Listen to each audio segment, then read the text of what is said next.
ఎన్నికల ప్రచారంలో భాగంగా నేను విశాఖకి రావడం జరిగింది. విశాఖపట్నంలో మరి ఏ విధంగా ఇక్కడ ప్రచారాలు జరుగుతున్నాయి. సో అంతా హోరాహోరీగా అయితే జరుగుతుంది. ఇంతకీ ఎవరిని అడిగినా కూడా మేము గెలుస్తాం అని అంటున్నారు. మరి ఇంతకీ ప్రజలు ఏమనుకుంటున్నారు, ప్రజల మనసులో ఏముంది, ప్రజలు ఎవరిని గెలిపించాలనుకుంటున్నారు? సో వీటి మీద నేను సర్వే చేయడానికి అయితే విశాఖపట్నంలో కొన్ని విశాఖ తూర్పుకి రావడం జరిగింది. మధ్యతరగతికి సంబంధించిన కొన్ని వ్యక్తులను కూడా కలవడం జరిగింది. అందులో భాగంగానే ఇప్పుడు మనతో పాటు కాంట్రాక్టర్ అనే వ్యక్తి ఇక్కడ చిన్న చితక పనులు చేసుకుంటూ ఉన్నారు. మరి వీళ్ళకి గత ప్రభుత్వం ఏం చేస్తుంది, మరి అదే ప్రభుత్వానికి ఓటేస్తారా, మరి నెక్స్ట్ ఎవరైనా ప్రభుత్వంకి మార్చాలనుకుంటున్నారా అనే దాని మీద అడుగుదాం.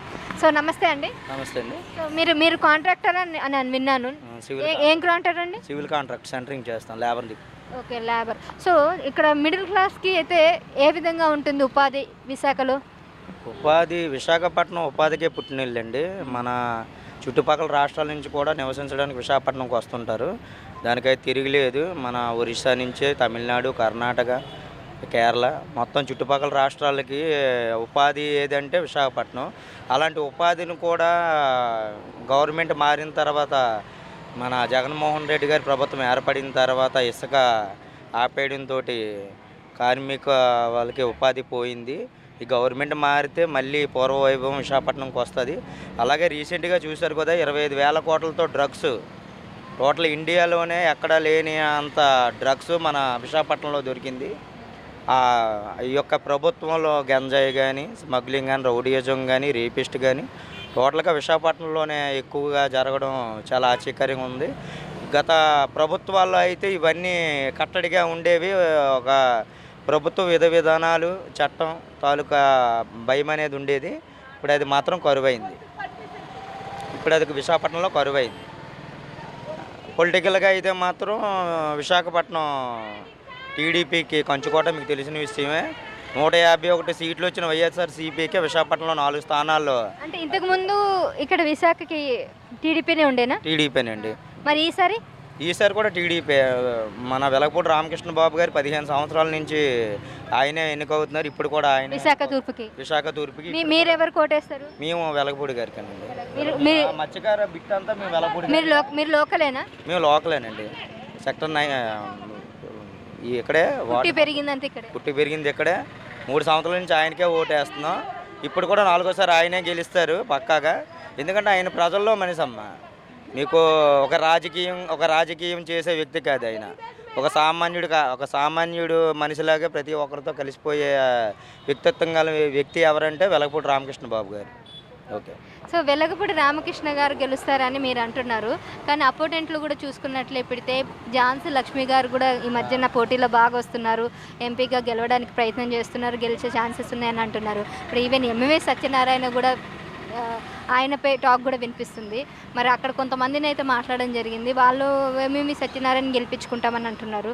మరి దానికి మీరేమంటారు? లేదండి, ఎంపీ గారు ఆయన 4 సంవత్సరాలు 9 నెలలు 10 నెలలు అవుతుందండి. ఇప్పుడు ఆయన చేసిన సర్వీస్ అయితే మాత్రం విశాఖపట్నంలో లేదు. 4 సంవత్సరాలు 6 నెలలు కూడా ఆయన గెలవలే.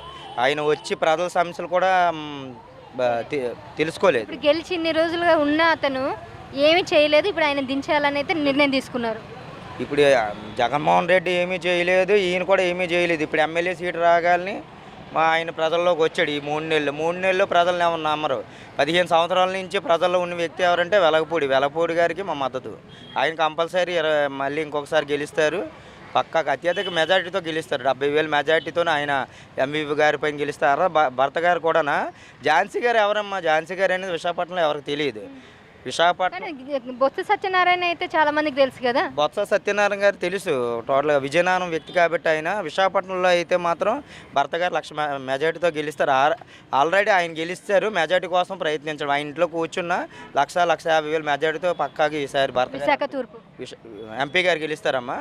ఈయనైతే 70,000 నుంచి 80,000 వరకు మెజార్టీతో ఎమ్మెల్యే గారు గెలుస్తారు. ఎమ్మెల్యే గారు విశాఖ తూర్పు గెలుస్తారు. భరత్ గారు మొత్తం విశాఖకి ఎంపీగా 1,00,000 మెజార్టీతో ఆయన గెలుపు ఖాయం అయిపోయింది. కానీ ఇప్పుడు పొత్తు మీద కూడా టీడీపీ అలియన్స్ వస్తుంది కదా, మరి దాంట్లో కూడా కొద్దిగా వ్యతిరేకత అనిపిస్తుంది. మీకేమనిపిస్తుంది? పొత్తు పైన అయితే విశాఖపట్నంలో వ్యతిరేకత ఏం లేదమ్మా. ఎందుకంటే 2 స్థానాలు, ఒకటి బీజేపీ, ఒకటి మా పవన్ కళ్యాణ్ గారికి ఇచ్చే, మిగతా 5 టీడీపీ చేస్తుంది.